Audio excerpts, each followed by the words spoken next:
नालासोपारा येथे रस्त्याच्या पॅचवर्कचे काम सुरू असताना ठेकेदाराला मारहाण। कोणत्याही दबावाला बळी न पडता कायद्याच्या चौकटीत राहून पुन्हा काम सुरू करा, आमदार राजन नाईक। नालासोपारा पूर्व भागातील राधाकृष्ण हॉटेल ते तुळींज या मार्गावर रस्त्याच्या पॅचवर्कचे काम सुरू आहे। परंतु हे काम सुरू असताना कामादरम्यान 2 दिवसांपूर्वी संबंधित ठेकेदारास काही समाजकंटकांनी मारहाण करून जबरदस्तीने काम बंद पाडले होते। ही घटना नालासोपारा विधानसभा मतदारसंघाचे आमदार राजन नाईक यांना कळताच त्यांनी ही घटना अत्यंत गंभीर असून विकास कामे थांबवण्याचा कोणताही प्रयत्न खपवून घेतला जाणार नाही असे ठणकावून सांगितले।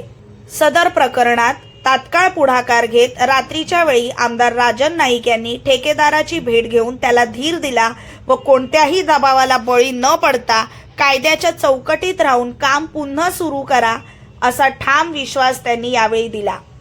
यानंतर आमदार राजन नाईक यांनी स्वतः उपस्थित राहून राधाकृष्ण हॉटेल ते तुळींज दरम्यान सुरू असलेल्या रस्त्याच्या पॅचवर्क कामाची रात्री उशिरापर्यंत पाहणी केली व काम तात्काळ पुन्हा सुरू करण्यात आले। नागरिकांची सुरक्षितता, सार्वजनिक सुविधा आणि विकास कामे अखंडितपणे सुरू राहावीत यासाठी कोणतीही तडजोड केली जाणार नाही असे त्यांनी यावेळी स्पष्ट केले। धन्यवाद। चॅनलला लाईक, शेअर, सबस्क्राईब जरूर करा।